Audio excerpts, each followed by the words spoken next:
সবাই উচ্চ একসাথে কেউ জবান বন্ধ রাখবেন না। আর আপনাদের এই কথা কি হবে সারা দুনিয়া এখন এই কথাটা ছড়া এগুলো যদি ডিস্টার্ব হয় সারা দুনিয়া থেকে ডিস্টার্ব হয় সুন্দর হয় সব জায়গাতেই সুন্দর হয় এই জন্য আপনাদের আমার সালাম দিই আপনারা উচ্চ আওয়াজে সালাম দিতে পারবেন। আসসালামু আলাইকুম ওয়া রাহমাতুল্লাহ।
إلا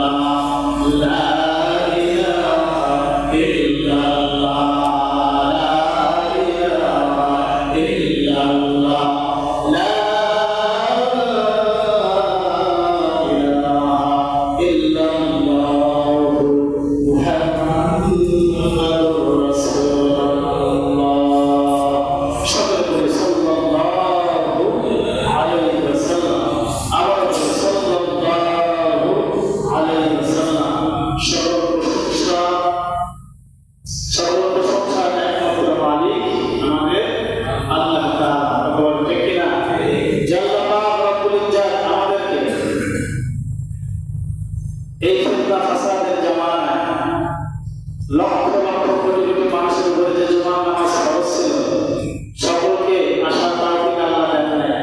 আমাদের মতো অল্প সংখ্যক মানুষকে এই জুমার নামাজ পড়ার জন্য পবিত্রতা অর্জন করে তার ঘরে আসার এবং বসার তৌফিক দান করলেন। এজন্য আমরা সকলেই আমাদের অন্তঃস্থল থেকে বলি আলহামদুলিল্লাহ, আলহামদুলিল্লাহ। শত সহস্র লক্ষ কোটি দরুদ সালাম বর্ষিত হোক আমাদের সকলের প্রাণপ্রিয় নবীজির প্রতি। সকলে বলি সাল্লাল্লাহু আলাইহি ওয়াসাল্লাম। আবার বলি সাল্লাল্লাহু আলাইহি ওয়াসাল্লাম। যে মানুষ যেটা বুঝে, যেই পেশা বুঝে, যেই কর্ম বুঝে, তার সেই পেশা বা সেই কাজ করতে ভালো লাগে, কথা বলা ঠিক কিনা? আর যে যার লাভ বুঝে না, সেই কাজ সে করতে চায়। দুনিয়া আমাদের জন্য কি দীর্ঘস্থায়ী না ক্ষণস্থায়ী? ক্ষণস্থায়ী। যেমন ক্ষণস্থায়ী মুফাসসিরকে কেরাম বলেন, দুনিয়াতে কোনো মানুষ যদি 100 বছর বেঁচে থাকে, ওই মানুষটা আখিরাতের তুলনায় 3.5 মিনিট বাঁচা যায়। সুবহানাল্লাহ। তাহলে দুনিয়ার 100 বছর, আখিরাতের 3.5 মিনিট। কোনো মানুষ যদি 3.5 মিনিটের মধ্যে কোথায় যায়, পেশাব বা পায়খানা যায়, ঠিক কিনা? ওইখানে যায় কি মানুষ একবারে দুনিয়া ভুলে যায়, তারপরে বের হতে পারলে বাঁচা, ঠিক কিনা? আমার যে কাজ, এই কাজটা সেরে বের হয়ে চলে বাঁচি। প্রত্যেক যারা মুমিন মুসলমান, এদের জন্য আল্লাহ আখিরাতে জান্নাত বানায় রাখছেন। সুবহানাল্লাহ। যারা জান্নাতের পাগল, এই মানুষগুলো দুনিয়া ভালো লাগে না, দুনিয়া করতে হবে। দুনিয়া ছাড়া জান্নাতে যাওয়ার কোনো কি নাই, উপায় নাই। দুনিয়াতে আসতে হবে, আল্লাহ গোলামি করতে হবে, ঈমান নিয়ে করতে হবে, তবে জান্নাত পাওয়া হবে। এখন দুনিয়াতে এসে যদি আমরা শুধু দুনিয়াতেই পাগল হই, আখিরাতকে ভুলে যাই, এটা বুদ্ধিমানের কাজ হবে না। আল্লাহ তাআলা আমাদের সকলকে আখিরাত কামাই করার জন্য দুনিয়াতে বসবাস করার তৌফিক দান করুন। সকলে বলি আল্লাহুম্মা আমিন। দুনিয়ার আখিরাত কি একটু জানা দরকার আছে না? দুনিয়ার জিন্দেগি আখিরাতের জিন্দেগি। বলে করে লা ইলাহা ইল্লাল্লাহ, লা ইলাহা ইল্লাল্লাহ, লা ইলাহা ইল্লাল্লাহ, লা ইলাহা ইল্লাল্লাহ, লা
চাও, জান্নাতি মানুষ হতে চাও, এই গায়ে কোনো জান্নাতি মানুষ হওয়া যায় না যায় বলে, এই গায়ে কোনো মানুষ কি ভালো একটা কৃষক হতে পারে?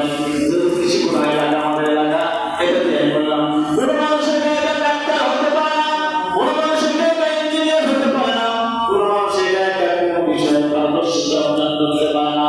কোনো মানুষ যদি কোনো বিষয়ে যদি কি করতে চায়, দক্ষতা অর্জন করতে চায়, কোনো বিষয়ে যদি মানুষটা যোগ্যতা অর্জন করতে চায়, ওই বিষয়ে যে মানুষ ভালো জানে যোগ্যতার কাছে যাওয়া লাগে, কথা বলেন ঠিক কিনা? আল্লাহ হাবিব কি সুন্দর করে বলেছেন, দুনিয়ার মানুষ সম্পর্কে করো, চারটা পদ্ধতি তোমরা অর্জন করতে পারো, তাহলে দেখা যাবে এই দুনিয়াতে তোমরা হবে সম্মানী, আর আখিরাতে তোমরা চিরজান্নাতের মালিক হয়ে যেতে পারবে। সুবহানাল্লাহ। এই গুণগুলো শেখার জন্য কোথায় যাবো, কার কাছে যাবো? আল্লাহ রাব্বুল আলামিন বলেন, ইয়া আইয়ুহাল্লাযীনা আমানু তাকুল্লাহা ওয়া কুনু মা'আস সাদিকিন। জাযাকাল্লাহ। আল্লাহ আয়াতে সূরা দিয়েছেন, ও বান্দা তোমরা যদি কি করতে চাও, তোমরা যদি জান্নাতি মানুষ হতে চাও, তাহলে তোমরা আমি আল্লাহকে ভয় করো, আর তোমরা সত্যবাদী বান্দাদের সাথে হয়ে যাও। সুবহানাল্লাহ। লা ইলাহা ইল্লাল্লাহ, লা ইলাহা ইল্লাল্লাহ, লা ইলাহা ইল্লাল্লাহ, লা ইলাহা ইল্লাল্লাহ, লা ইলাহা ইল্লাল্লাহ, লা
আল্লাহ নবীকে দেখেছে, আল্লাহ নবীকে মেনে নিয়েছে, আল্লাহকে মেনে নিয়েছে, আল্লাহ নবীকে মেনে নিয়েছে, আল্লাহ নবীর প্রথম জিন্দগি পরিচালনা করেছে, এই মানুষদেরকে বলা হয় সাহাবী। কথা বলেন ঠিক কিনা?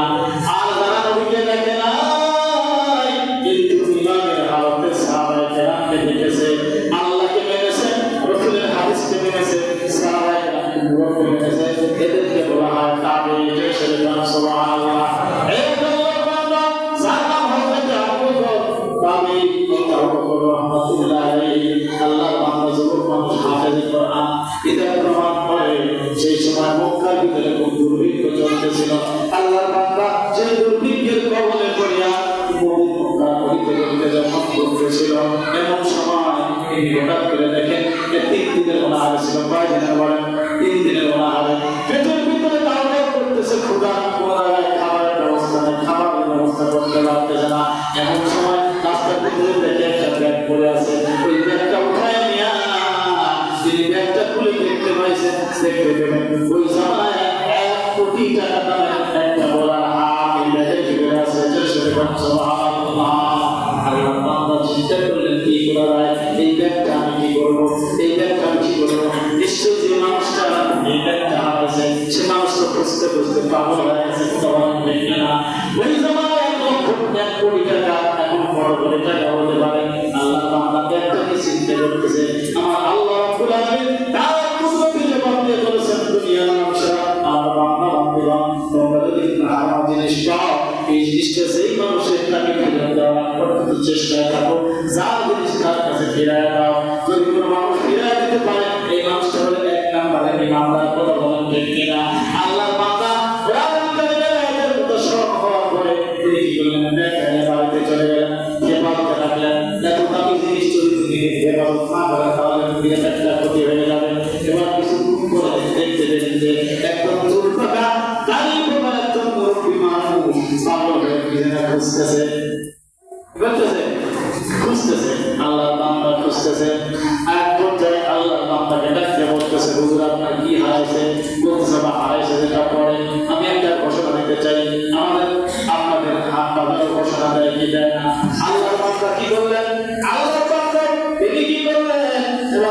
তিনি একটা লাল রঙের ব্যাগের ভিতরে 500 দিরহাম সুবহানাল্লাহ 500 দিরহাম হাতের মধ্যে করে নিয়ে একটা উঁচু জায়গায় দাঁড়ায় বলতেছেন, ও মক্কার লোকেরা, ও যুবকেরা, ও বৃদ্ধরা, তোমরা যে যেখানে থাকো আমার কথা একটু ভালো করে শুনে নাও।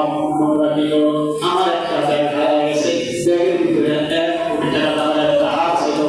এই হাতটা তোমাদের জন্য কখনো হালাল হবে না, এটা না তোমাদের জন্য হারাম হবে।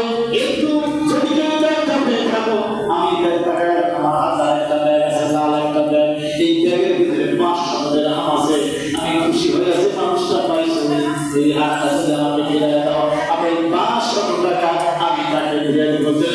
সুবহানাল্লাহ।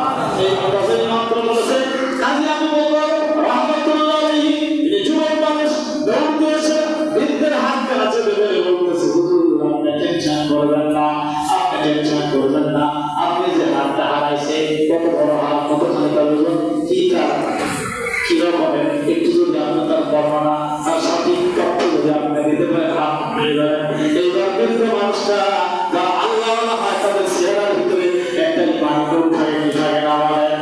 আল্লাহর বান্দা বৃদ্ধ মানুষ কাজে আল্লাহ রাহমাতুল্লাহ আলাইহি তার চেহারা থেকে দেখার সঙ্গে সঙ্গে পরিবার ভিতরে একটা শান্তি পাইছে।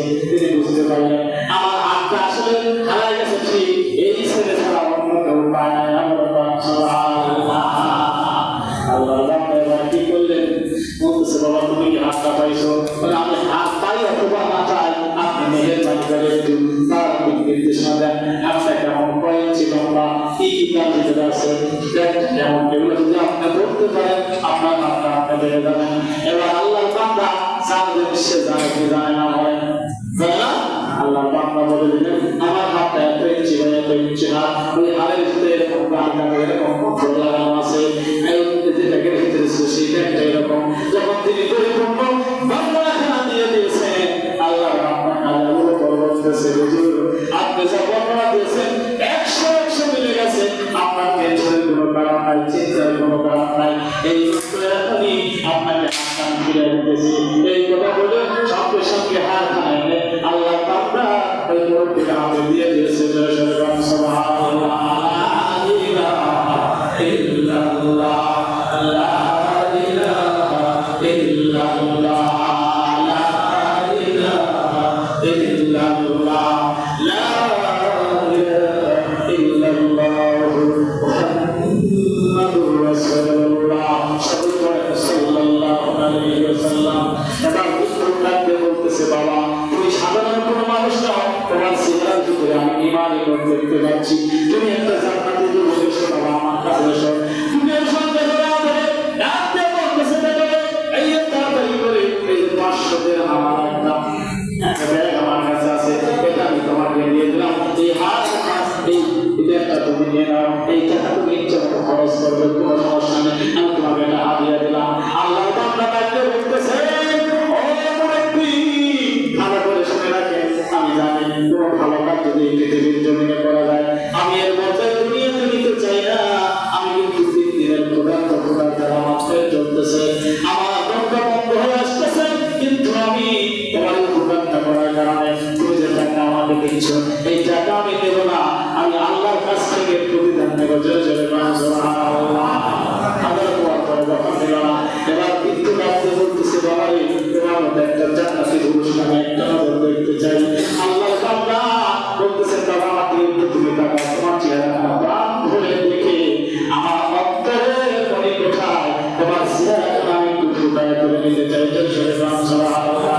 দেখতে পারতে চলে বিশাল বড় ঘটনা, সময় হয়তো ঘুরাবে না। আল্লাহর বান্দা বাড়িতে চলে গেল, কিছুদিন পর কিন্তু মারা গেছে, তিনদের বাড়ি দুই জায়গায় বিশ্বাস করে তিনি মারা গেলেন। আজ আবু বকর কি বললেন, বন্ধু বান্ধবদের সঙ্গে করে নিয়ে তিনি সমগ্র ভ্রমণে বের হয়েছেন। সমগ্র ভ্রমণে যখন বের হয়েছে কিছু দূর যাওয়ার পরে হঠাৎ করে জাহাজটা ডুবে গেছে। কি হলো জাহাজটা ডুবে গেল। জাহাজ যখন ডুবে গেল আল্লাহর বান্দা জাহাজ ডুবে যাওয়া তাই কে কোথায় বসে চলে গেল খবর নাই। অনেক মানুষ মারা গেল, কারোতে কারোতে জানে। আমরা যাবো ভাসতে ভাসতে ভাসতে তিনি ইয়ামান দেশের একটা শহরের উপরে চলে আসছেন। আসার পরে তখন সূর্য উদয় হলো, সূর্যের হিট যখন তার গায়ে উঠে লাগছে আল্লাহর বান্দা তখন জ্ঞান ফিরে পাইছে। জ্ঞান ফিরে পাওয়ার পরে চক্ষু মেলে তাকায় দেখে তিনি যে জায়গা ফিরে আসছে এই জায়গাটা হলো একটা মুসলিম এলাকা। সুবহানাল্লাহ। আল্লাহর বান্দা দেখে ওই জায়গার ভিতরে মসজিদের মিনারা দেখা যায়। আল্লাহর বান্দা আস্তে করে উঠলেন, সুন্দর করে ওযু করলেন, ওযু করে মসজিদের ভিতরে ঢুকে গেলেন। যাওয়ার পরে তিনি 2 রাকাত নামাজ পড়ে মধুর কণ্ঠে তিনি কোরআন তেলাওয়াত করতেছেন। বিসমিল্লাহির রহমানির রহিম। আর-রহমান আল্লামাল কুরআন খালাকাল ইনসানা আল্লামাহুল বায়ান। আশ-শামসু ওয়াল কমারু বিহিসবান ওয়ান নাজমু ওয়াশ-শাজারু ইয়াসজুদান ওয়াস-সামাa'u রাফa'াহা ওয়া ওয়াদা'আল মিজান। এগুলো আল্লাহর বান্দা তেলাওয়াত করতেছেন। ওই জায়গা থেকে লোকজন চিন্তা করতেছে কে কোরআন শরীফ পড়ে, এমন করে কোরআন শরীফ পড়ার লোক আমাদের মসজিদে কেউ নাই। আল্লাহর বান্দা রাসূলে আসলো, শত শত রাসূলে আসার পরে দেখে যে মানুষটা কোরআন শরীফ পড়তেছে এমন সুন্দর চেহারা যেন তার চোখের ভিতর থেকে জান্নাতের আলো বের হচ্ছে। সুবহানাল্লাহ। লোকজন যখন ঠিক করছে এবার কাজে আমরা কন্ট্যাক্ট বলতেছেন আপনারা কারা? বলতেছে আমরা এই দ্বীপের মানুষ। বলতেছে তাহলে আপনারা এই দ্বীপের মানুষ, আমার বাড়ি হলো মক্কা মদিনায়, মেহেরবানি করে আমাকে একটু পাঠানোর ব্যবস্থা করে দেন। লোকগুলো একসাথে বলতেছে তোমাকে আমরা পাঠাতে পারবো না, কারণ আমাদের এইখানে যে মুরব্বী ছিল যে আল্লাহর রাসূল শহীদ বরণ করেছে এটা তুমি এমনি এমনি আসো না, আমাদের দুই সাক্ষী দেয় তোমার মতো মানুষটাকে আমার আল্লাহ নিজে এখানে পাঠায় দিয়েছে। আমরা তোমাকে জীবনের বিনিময়ে হলেও আমরা তোমাকে এখানে রেখে দেবো, তুমি এখানে থাকো, এই মসজিদের ইমামতি করো, আর তুমি আমাদেরকে গণতান্ত্রিক শিক্ষা দাও। সুবহানাল্লাহ। লা ইলাহা ইল্লাল্লাহ লা ইলাহা ইল্লাল্লাহ লা ইলাহা ইল্লাল্লাহ লা ইলাহা ইল্লাল্লাহ লা ইলাহা ইল্লাল্লাহ আপন আপন ভাবছো যারে ও বন্ধু তারা কি হইতো আমার আপন না এক আপন দয়াল নবী আরেক আপন লা ইলাহা ইল্লাল্লাহ লা ইলাহা ইল্লাল্লাহ লা ইলাহা ইল্লাল্লাহ লা ইলাহা ইল্লাল্লাহ লা ইলাহা ইল্লাল্লাহ মুহাম্মাদুর রাসূলুল্লাহ সকলে জোরে সালাত দেন সাল্লাল্লাহু আলাইহি ওয়াসাল্লাম আবার সাল্লাল্লাহু আলাইহি ওয়াসাল্লাম আজকের ঘটনায় পর্যন্ত আর সুন্দর কাহিনী সামনে আছে আল্লাহ তৌফিক দেয় সামনে তোমার হবে আল্লাহ আমাদের সকলকে যা শুনলাম যা ঘটলাম আমাদের সকলকে আমল করার তৌফিক